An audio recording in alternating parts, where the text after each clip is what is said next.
jadwal amortisasinya. Pada tahun ke-0 atau pada saat penjualan, seluruh diskon belum diamortisasi.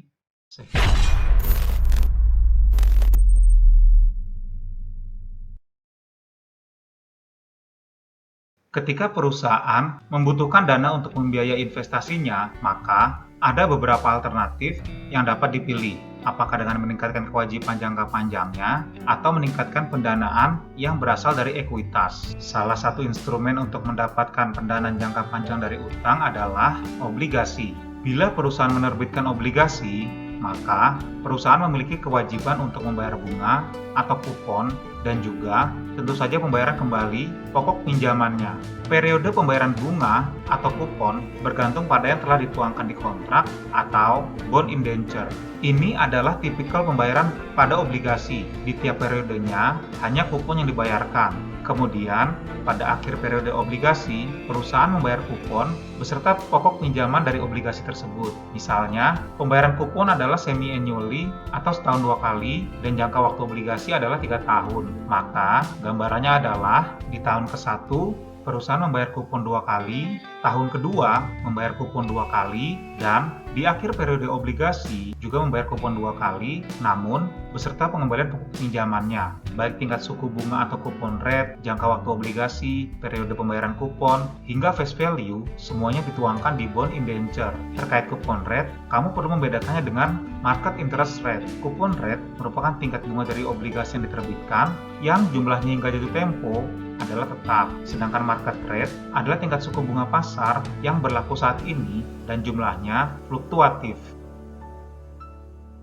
At a discount merupakan suatu kondisi di mana pada saat penjualan, kupon rate obligasi berada di bawah market rate. Asumsikan PT XYZ menjual obligasi dengan face value 100 juta, jangka waktu 5 tahun, kupon rate 10% per tahun, yang dibayarkan annually atau 1 tahun sekali, dan market rate saat ini adalah 12%. Di sini, kamu perlu pahami, di saat market rate lebih tinggi dari kupon rate, tentu saja investor tidak mau membayar sejumlah nilai pokok obligasi atau dinilai 100 juta. Investor akan membayar sebesar nilai wajarnya saat ini. Terkait perhitungan nilai wajar obligasi, saya telah menjelaskan pada video sebelumnya.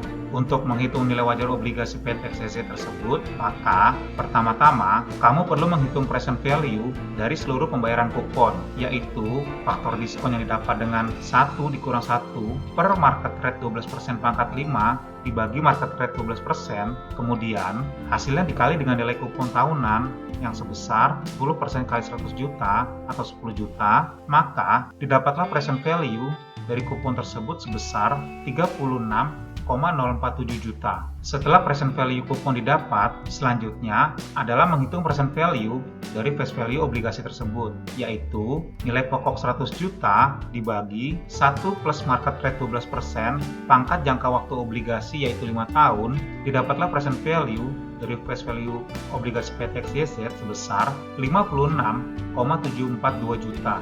Jadi, nilai wajar obligasi adalah sebesar present value dari kupon ditambah present value dari face value-nya, yaitu sebesar 92,79 juta. Nilai wajar inilah harga di mana investor bersedia membayar obligasi tersebut. Karena investor membayar obligasi di bawah face value-nya, maka muncul diskon atau disagio obligasi sebesar face value 100 juta dikurang nilai wajarnya saat ini yaitu 92,79 juta, didapatlah nilai diskon atau disagio obligasi sebesar 7.209.552,40. Atas hal tersebut, entry yang dibuat PT XYZ adalah kas di debit sebesar nilai yang dibayar investor, yaitu 92,790 juta, diskon atau disagio obligasi di debit sebesar 7,209 juta, dan utang obligasi di kredit sebesar face value-nya, yaitu 100 juta. Atas diskon atau disagio ini, PT XYZ perlu mengamortisasinya selama umur obligasi atau selama 5 tahun hingga nilai bukunya sama dengan nilai pokoknya. Berikut jadwal amortisasinya. Pada tahun ke-0 atau pada saat penjualan, seluruh diskon belum diamortisasi, sehingga nilai diskon belum diamortisasi masih sebesar 7,209 juta, dan nilai buku juga masih sebesar 92,790 juta. Kolom kedua, pembayaran, adalah jumlah kupon yang dibayarkan tiap periodenya yang sesuai dengan kupon rate, yaitu 10% kali nilai pokok atau 10 juta per periode. Selanjutnya, kolom ketiga, yaitu beban bunga, merupakan jumlah beban bunga yang diakui PT XYZ per periodenya yang dihitung dengan mengalihkan market rate dengan nilai buku.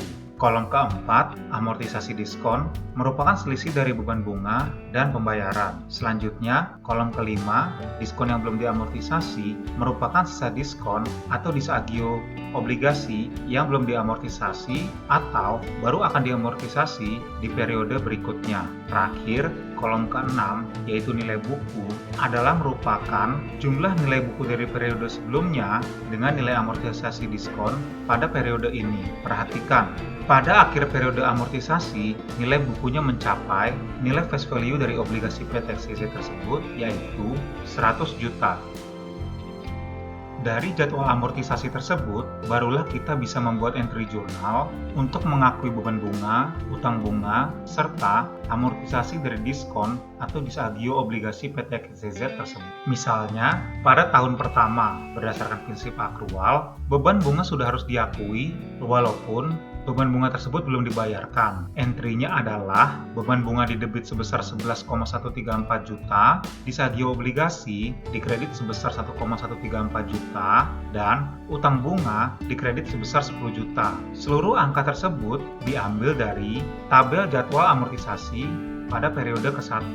Kemudian, saat pembayaran atau pada tahun berikutnya, perusahaan tinggal mendebit utang bunga dan mengkredit kas sebesar 10 juta. Untuk tahun-tahun berikutnya pun demikian entry-nya. Misalnya, pada tahun kedua, di akhir tahun, perusahaan juga perlu mengakui beban bunga meski belum dibayar. Entry-nya adalah beban bunga didebit sebesar 11,271 juta, disagio obligasi dikredit sebesar 1,271 juta, dan utang bunga dikredit sebesar 10 juta. Angka-angka ini seluruhnya dapat dari jadwal amortisasi pada tahun kedua. Selanjutnya, pada saat pembayaran atau pada tanggal 1 Januari 2022, perusahaan tinggal mendebit utang bunga dan mengkredit kas sebesar 10 juta. Entry-nya begitu seterusnya hingga obligasi tersebut jatuh tempo.